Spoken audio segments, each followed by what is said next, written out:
Hi అండి, this is Lakshmi. Welcome back to our Telugu trading channel. Last వీడియోలో మనం discuss చేసుకున్నాం కదండి, అసలు ట్రేడింగ్ అంటే ఏంటి, షేర్ మార్కెట్ అంటే ఏంటి, షేర్స్లో సెబీ అంటే ఏంటి, ఇలా కంపెనీస్ అనేవి ఎలాగ లిస్ట్ అవుతాయి సెబీలో అనేది, ఎన్ఎస్సి అంటే ఏంటి, బిఎస్సి అంటే ఏంటి అనేవి మనం లాస్ట్ వీడియోలో తెలుసుకున్నాం. అలాగే ఈరోజు ఇంకో న్యూ పాయింట్ తీసుకొని నేను మీ ముందుకు వచ్చాను. అదేంటంటే మన స్టాక్ మార్కెట్స్ దగ్గర యూజువల్లీ చూస్తుంటాం ఏంటి, బుల్స్, బీర్స్, స్టాచ్యూస్ చూస్తామండి. ఆ బుల్స్, బీర్స్ అనేవి అసలు ఎందుకు అక్కడ ఉంటాయి, దానికి మార్కెట్కున్న సిమిలారిటీ ఏంటి, అవి ఎందుకు అక్కడ సింబల్గా ఉంటాయి అనేది నేను ఈరోజు డిస్కస్ చేయాలనుకుంటున్నాను. అదేంటంటే స్టాక్స్ పెరిగేటప్పుడు పైకి చూస్తుంటుంది మార్కెట్, క్యాండిల్ స్టిక్స్ అనేవి పైకి వెళ్తూ ఉంటాయి. అది దేనికి సాదృశ్యం అంటే ఎద్దుకి సాదృశ్యం అండి. ఎద్దు అంటే బుల్ అనమాట. బుల్ స్ట్రైట్గా చూస్తుంది, పైకి చూసుకుంటూ వెళ్తుంది కాబట్టి దాన్ని సింబాలిక్గా పెట్టారు. అలాగే మార్కెట్ డౌన్ఫాల్ అవుతుంది, డౌన్ఫాల్ అయ్యేటప్పుడు కిందకే వెళ్తుంది, అది పైకి చూడదనమాట. అలాగా అది దేనికి సింబాలిక్గా పెట్టారంటే ఎలుకబంటికి సింబాలిక్గా పెట్టారు. ఎలుకబంటి కూడా బీర్ అనేది ఇలా కిందకే చూసుకుంటూ వెళ్తుంది కాబట్టి అలాగా దానికి సాదృశ్యంగా అది పెట్టారనమాట.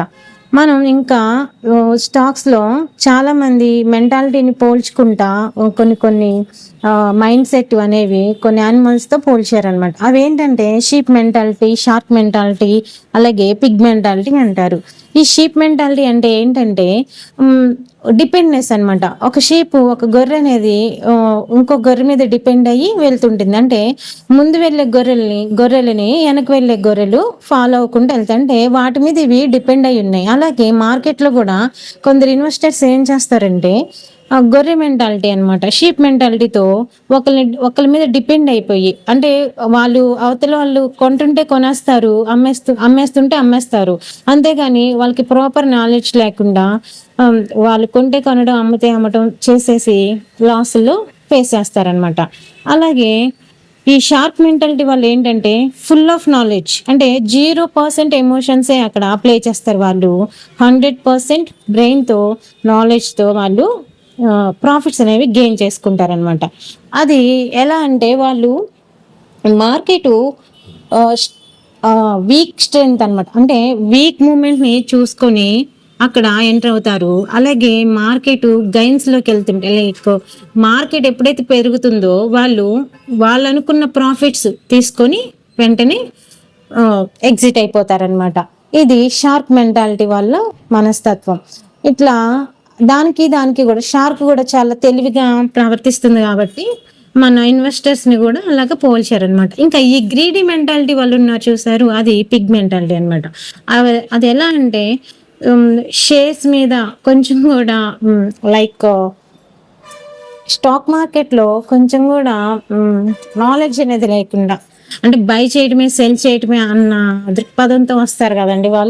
వాళ్ళు ఏం చేస్తారంటే అత్యాసకపోయి, ఈరోజు మనం క్యాపిటల్ పెట్టాము, ఆ క్యాపిటల్ తీసేయాలి అన్న ఒక దురాశ, అత్యాసతో, ఆ గ్రీడీనెస్తో అనేది వాళ్ళు వచ్చి ఎంటర్ అయిపోయి హ్యూజ్ లాసెస్ అనమాట. అంటే వన్ డేలోనే మార్కెట్లో నుండి ఎగ్జిట్ అయిపోతారు. అంటే ఇప్పుడు మనం మార్కెట్లో ఉండాలి లేనిది అనేది మార్కెట్ డిసైడ్ చేయదండి, మనం డిసైడ్ చేసుకోవాలి. ఎలా అంటే మార్కెట్లో మనం ఉండాలి అంటే ఒక కన్సిస్టెంటీ మెయింటైన్ చేయాలి, పేషెన్సీ అనేది అక్కడ ఉండాలి, 0% ఎమోషన్స్ మాత్రమే అక్కడ మనం ప్లే చేయాలన్నమాట. 100% నాలెడ్జ్ ఉన్నప్పుడే దాని మీద మనం కొంతకాలం సక్సెస్ఫుల్ జర్నీ అనేది ట్రేడింగ్లో చేయగలం.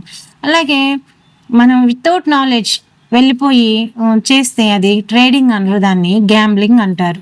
ఖచ్చితంగా అది గ్యాంబ్లింగ్ కింద లెక్క వస్తుంది, లైక్ బెట్టింగ్, గ్యాంబ్లింగ్ అంటారు కదా, అలాగనమాట.